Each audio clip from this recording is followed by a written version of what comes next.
The woman was almost buried beneath the snow when Cole Bennett saw one pale hand reaching from the edge of the road. For one terrible moment, he thought he was too late. Then her fingers moved. The winter storm had come down hard over the Wyoming territory, covering the hills and narrow trails around Silver Pine. Wind pushed snow across the land so fast that Cole could barely see the ears of his horse. His coat was stiff with ice, and every breath burned his chest. He had been trying to reach his ranch before nightfall, but the storm had swallowed the trail long before sunset. Cole pulled the reins and leaned forward in the saddle. His brown gelding, Ranger, fought against the deep snow. "There," Cole said, though the wind stole his voice. A broken wagon stood on its side near a line of pine trees.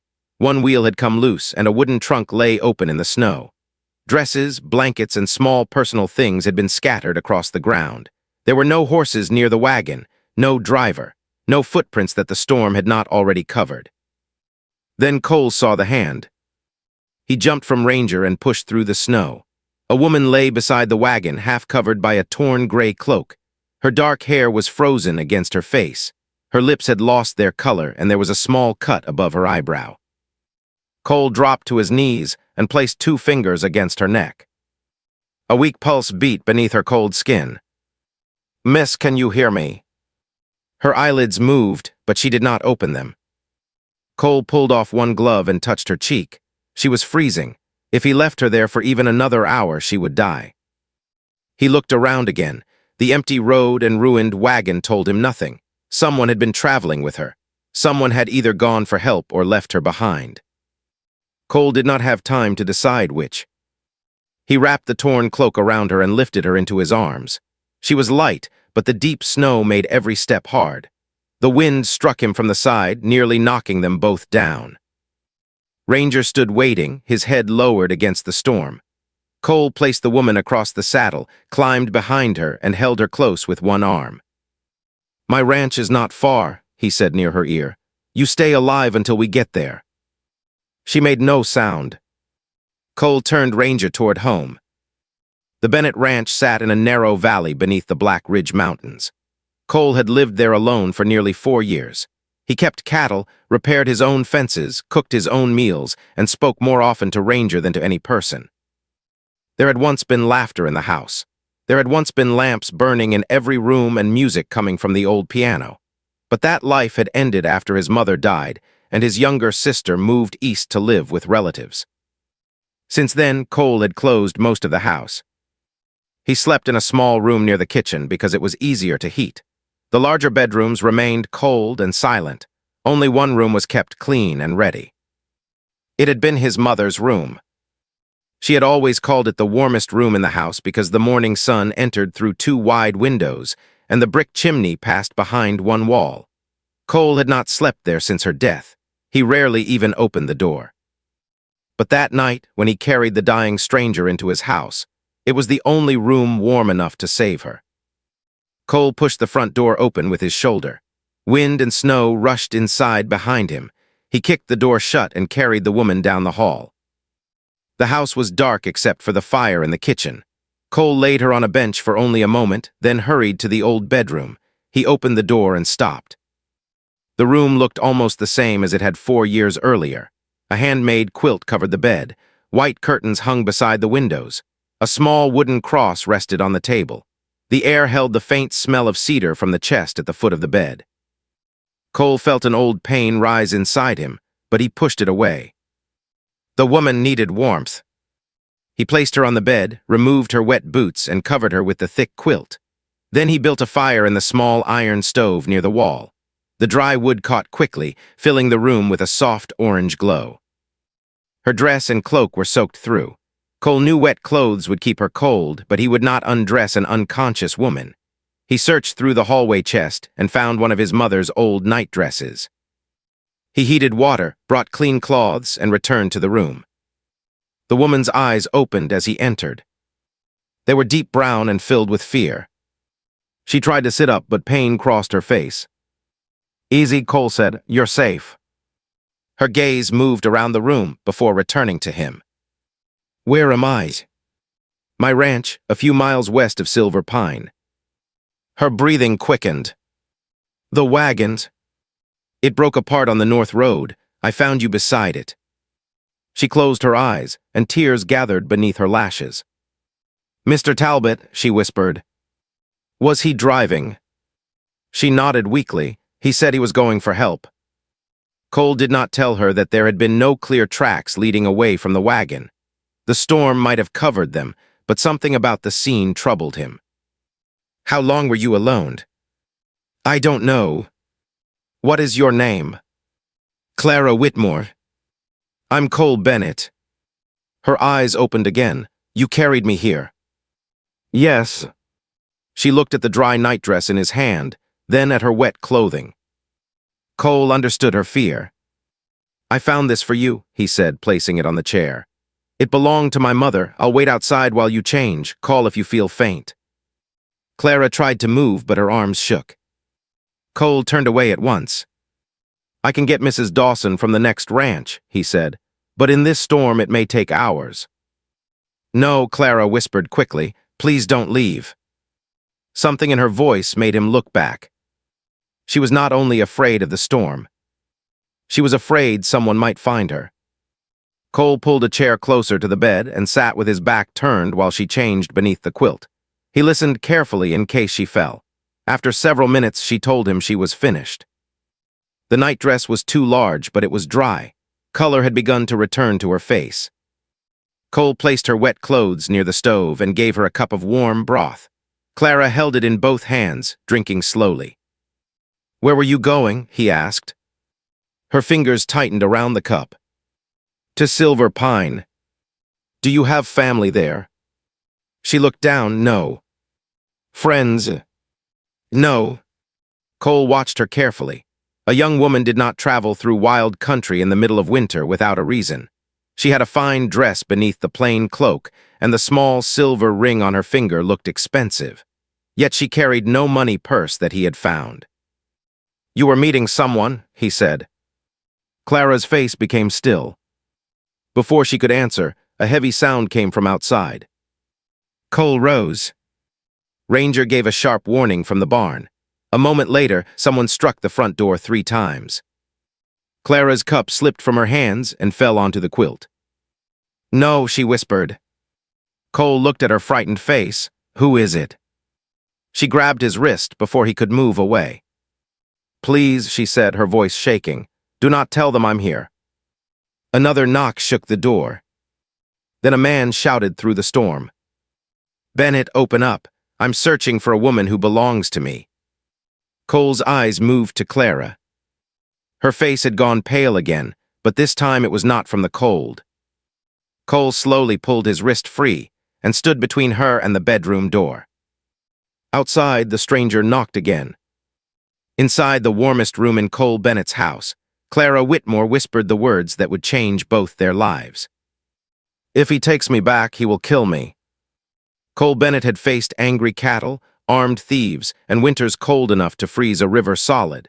But the fear in Clara Whitmore's eyes stopped him more completely than any gun ever had. The man outside struck the door again.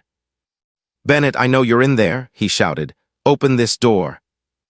Cole lowered his voice. Stay here, lock the bedroom door after I leave. Clara caught his sleeve. His name is Victor Hale, he will lie to you. Then I won't believe him. You don't understand. He has money. He knows important men. He can make people see whatever truth he wants them to see. Cole looked at her trembling hand. Money doesn't own this house. He stepped into the hall and closed the bedroom door behind him. Before opening the front door, Cole took his rifle from the rack. He did not point it, but he held it where the visitor could see it. Victor Hale stood on the porch beneath the falling snow. He was tall, clean-shaven, and dressed in a dark wool coat that looked too fine for winter travel. A black horse waited behind him, its sides covered with ice. Victor's eyes moved from Cole's face to the rifle. I'm looking for Clara Whitmore, he said. Cole leaned one shoulder against the doorframe. Why? She is my promised wife. That doesn't answer my question. Victor's mouth tightened. Her wagon was found on the North Road. The driver reached town and said she disappeared during the storm. I followed the trail here. Cole remembered the broken wagon and the scattered trunk. The driver left her in the snow. He went for help. He must have taken a strange path. I saw no tracks. The storm covered them. Maybe. Victor looked past Cole into the house. Is she here? Cole did not move. You said she is your promised wife. Does she want to marry you? Victor gave a cold smile. That is a private matter. Then you can discuss it with her after the storm, not tonight. Victor's face changed. The polite look vanished. You are keeping a woman who belongs under my protection. No woman belongs to any man. You don't know who you're dealing with. Cole stepped onto the porch and pulled the door nearly shut behind him. Snow struck his face, but his voice stayed calm. I know you rode through a killing storm to find a frightened woman. I know she asked me not to let you inside. That is enough. Victor stared at him for a long moment.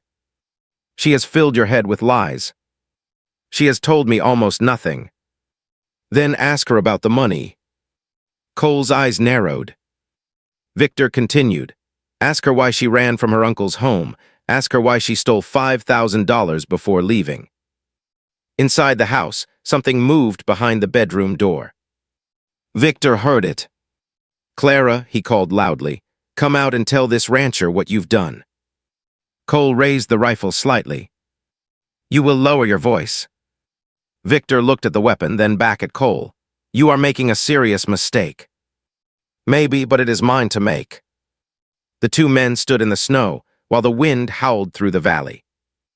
At last, Victor stepped back. I will return when the road clears, he said, and I will bring the sheriff.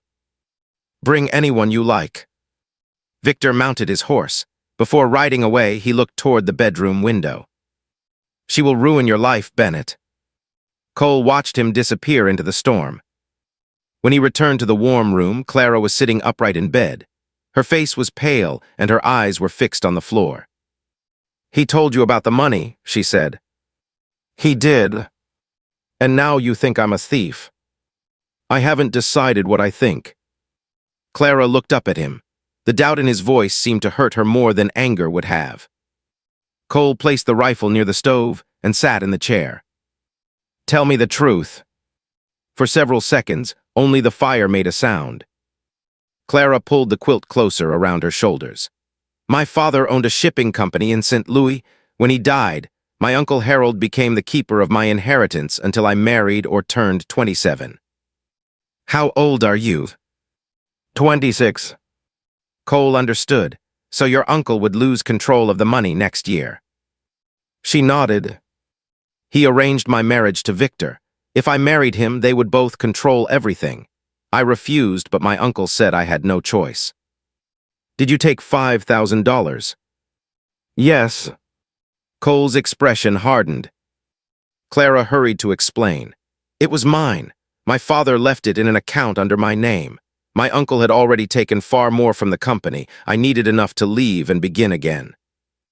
Where is it? In the bottom of the blue trunk beside the wagon. Cole remembered the open trunk and the clothes scattered across the snow. I didn't find any money. Her face fell. Then Victor has it. Why were you going to Silver Pine? A woman named Martha Ellis runs a school there. She was a friend of my mother. She offered me work and a room.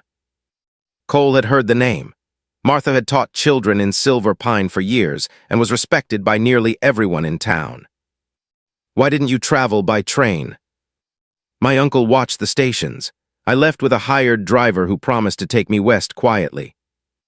Mr. Talbot. Yes. Cole's jaw tightened. He may have been working for Victor.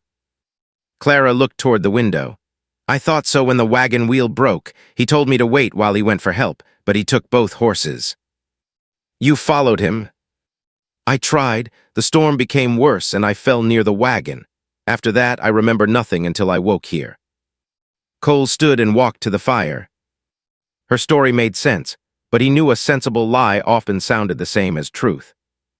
Clara watched him in silence. Finally, she said, You should send me away. Cole turned.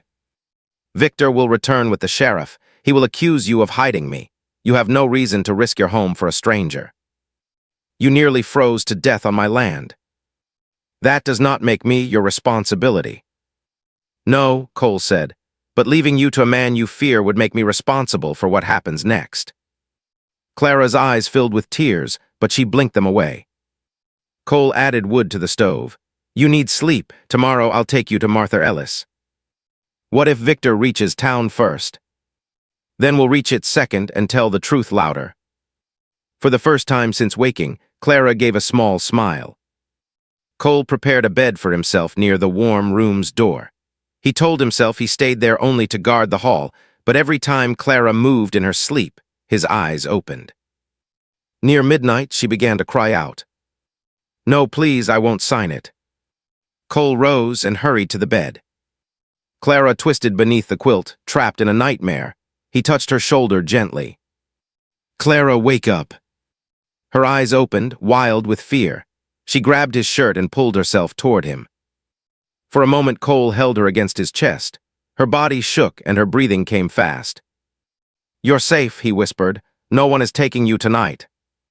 Slowly, she became still. When she realized how tightly she held him, she pulled back. I'm sorry. You have nothing to be sorry for. Their faces were close. Firelight moved across her eyes and Cole felt something inside him shift. He had carried her into that room because she was freezing. Now, sitting beside her in the quiet night, he wanted to protect more than her life. He wanted to protect the hope she had almost lost. Clara lowered her gaze. Why is this room different from the others? Cole looked around at the quilt, the cedar chest, and the wooden cross. It belonged to my mother. You loved her very much. Yes. Then why did you let me sleep here? It was the warmest room. Clara touched the edge of the quilt. I think it is warm because she was loved here. Cole had no answer. In the morning, the storm weakened, but deep snow covered the valley. Cole saddled Ranger and prepared another horse for Clara. He packed food, blankets, and a small pistol in his saddlebag. Clara came from the room wearing one of his mother's dark blue dresses beneath her cloak. It fit well enough, though the sleeves were slightly short. Cole stared before he could stop himself. Clara looked down. Is something wrong? No. You look surprised. I haven't seen anyone wear that dress in years. She started to remove the cloak. I can find something else. Cole stopped her gently. Keep it, it suits you. A soft color rose in her cheeks. They left the ranch after sunrise. The road to Silver Pine was difficult, and the horses moved slowly through the snow. Cole rode ahead, breaking a path while Clara followed close behind. For several miles, neither spoke. Then Clara asked, Did you always plan to live alone? Cole looked toward the mountains. No one plans loneliness. It comes quietly. Then one day you realize it has become your whole life. Clara understood that kind of silence. My mother died when I was 16, she said. After that, my uncle's house never felt like home. Cole glanced back at her, and Silver Pine. I hoped it might become one. The words stayed with him. By noon, they reached the narrow bridge above Coldwater Creek. Cole stopped Ranger suddenly. A fallen pine tree blocked the road. It had not fallen during the storm. Fresh axe marks cut across its trunk. Cole turned his horse. Ride back, he ordered. Before Clara could move, two men stepped from the trees behind them. Victor Hale appeared on the far side of the bridge with a pistol in his hand. I warned you, Bennett, he called. Now step away from my bride. Clara's horse shifted nervously. Cole moved Ranger between her and Victor. She isn't your bride. Victor smiled. Not yet. One of the men behind them grabbed Clara's reins. Cole turned, but the second man raised a rifle toward his chest. Victor walked slowly across the bridge. You should have stayed in your warm house, he said. Clara reached beneath her cloak for the small pistol Cole had given her, but Victor saw the movement. Don't, he warned, unless you want Bennett buried beside this creek. Cole's eyes stayed fixed on Victor. He had no clear shot. Clara was trapped between the two hired men, and any sudden move could get her killed. Victor stopped beside her horse. Give me the papers, Clara. I don't have them. His smile disappeared. Then you will sign new ones. I would rather die. Victor grabbed her arm and pulled her from the saddle. Cole moved forward, but the rifle pressed against his back. Clara struggled as Victor dragged her toward the bridge. Cole saw fear in her face, but he also saw trust. She believed he would find a way. Victor looked over his shoulder. You carried her out of one storm, Bennett. You won't carry her out of this. Then Cole heard the creek roaring beneath the ice, and he saw a crack spreading across the frozen edge below Victor's feet. He tightened his grip on Ranger's reins. The next move would decide whether Clara escaped or whether they both died beside Coldwater Creek. The ice beneath Victor Hill gave a low, sharp crack. Cole heard it before anyone else. He looked at the creek, then at Ranger, then at the two men holding Clara between them. The river below the bridge was swollen from the storm. Dark water rushed beneath a thin cover of ice, breaking it apart piece by piece. Victor pulled Clara closer. Do not try anything. Cole's eyes stayed on the crack near Victor's boots. I don't need to, he said. Victor frowned. What does that mean? The frozen edge broke. Victor and Clara dropped suddenly as the ice fell beneath them. Clara screamed and grabbed the bridge rail, but Victor slipped into the freezing water. He caught her cloak with one hand and pulled her down with him. Cole kicked Ranger forward. The man behind him fired, but the shot missed as Ranger turned. Cole swung from the saddle and struck the rifle from the man's hands. The second hired man rushed toward him, but Ranger kicked out, forcing him backward into the snow. Cole ran to the bridge. Clara clung to the wooden rail with both hands. Half her body hung above the wild creek. Victor was below her, holding tightly to her cloak as the water pulled at him. Cole, she cried. I'm here. He dropped to his stomach and reached over the edge. Give me your hand. I can't, he's pulling me down. Victor looked up, his face white with cold and fear. Help me, Bennett. Cole reached lower, but Victor used Clara like a rope, holding her cloak instead of the bridge. Let her go, Cole ordered. Pull us both up. The cloth will tear. Then hurry. The bridge groaned beneath their weight.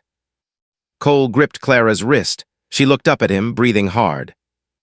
Trust me, he said. I do. Cole pulled with all his strength. Victor tightened his hand around the cloak, dragging Clara backward. Then Clara released one hand from the rail and tore open the clasp at her neck. The cloak slipped from her shoulders. Victor fell. His scream vanished beneath the rushing water as the creek carried him under the broken ice. Cole pulled Clara onto the bridge and wrapped his arms around her.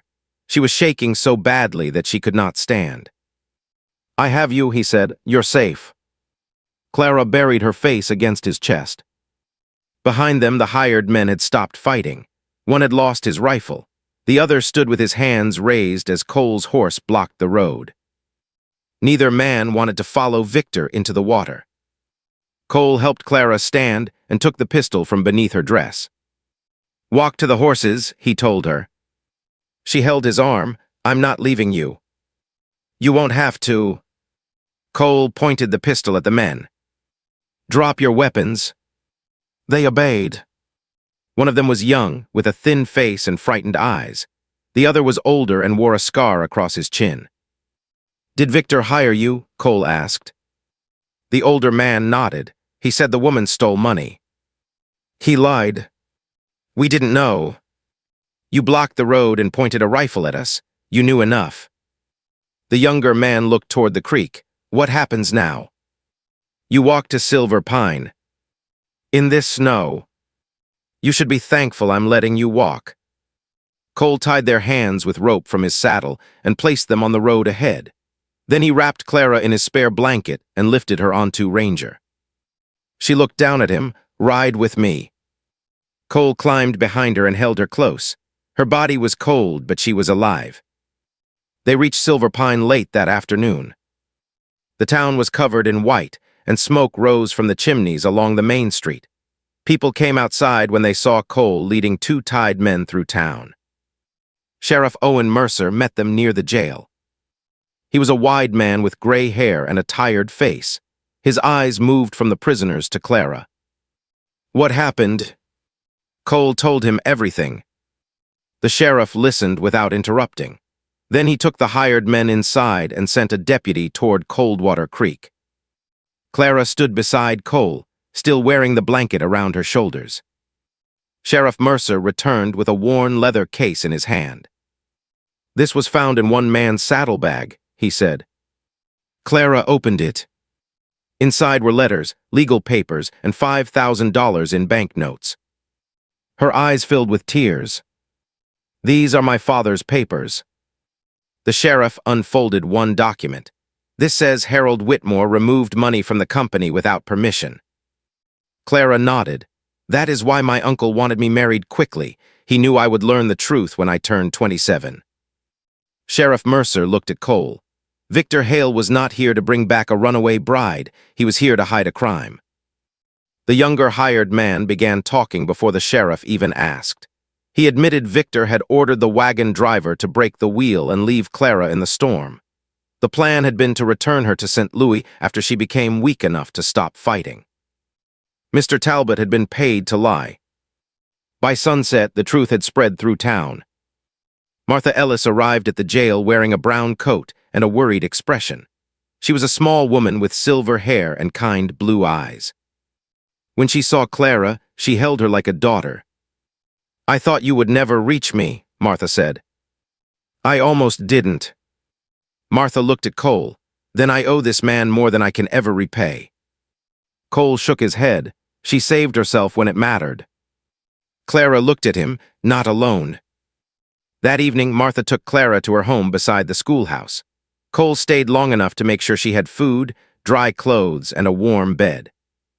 When he turned to leave, Clara followed him to the porch. Snow fell softly now. The storm had passed, and the town lamps shone gold against the white street. "You are going home," she said. "I need to check the cattle." She held the blanket tighter around herself.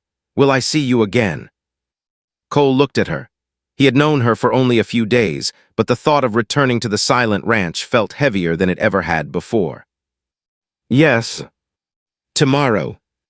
He almost smiled. Tomorrow. Cole came back the next morning. Then he returned the day after that. Clara began teaching with Martha at the small school. She helped children read, repaired old books, and filled the classroom with flowers even during winter. Cole often waited outside after lessons with Ranger and another horse. They rode through the hills together when the weather was clear.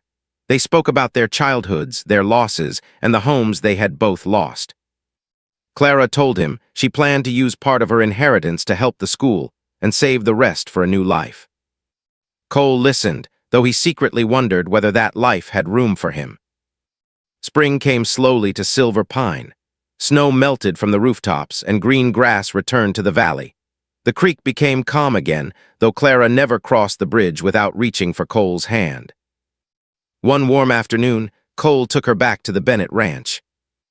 The house was exactly as she remembered it, quiet, strong, and waiting. He led her down the hall and opened the door to the warmest room. Sunlight filled it. Clara touched the quilt on the bed. "You kept it just the same." "I didn't know what to change." She turned toward him. "Why did you bring me here?" Cole took a breath. He had faced Victor without fear. He had crossed storms and frozen rivers, yet the words in his heart were harder than any danger. "This room belonged to someone I loved," he said. "After she died, I closed the door because it hurt too much to remember what this house had been." Clara stepped closer. "The night I carried you in here, I thought I was saving your life. But after you left, I understood something." "What?" "You brought life back into this house." Her eyes softened. Cole took her hands. "I don't want this room to stay empty. I don't want the house silent again. I don't want to ride into town each day wondering whether you will still be there." Clara's breath caught. "Cole, I love you," he said. "I think I loved you before I knew how to say it." Tears filled her eyes, but she smiled. "I was afraid you would never say it." Cole reached into his coat and brought out a simple silver ring. It had belonged to his mother. "Clara Whitmore, will you stay here with me?" She looked at the ring, then at the room where he had first carried her from the storm. "Yes," she whispered, "I will." They were married 2 weeks later in the little church at Silver Pine. Martha stood beside Clara. Sheriff Mercer served as Cole's witness. Children from the school filled the front rows and threw wildflowers as the couple stepped outside. Clara used her inheritance to repair the school and build a small home for women who had nowhere safe to go. Cole added new rooms to the ranch house, though Clara refused to change the warmest room. Years passed. The Bennett ranch grew, so did their family. Laughter returned to the halls. Children ran across the porch. Lamps burned in every window during winter nights. Whenever storms crossed the mountains, Cole would stand at the window and remember the broken wagon, the pale hand in the snow, and the frightened woman he carried home.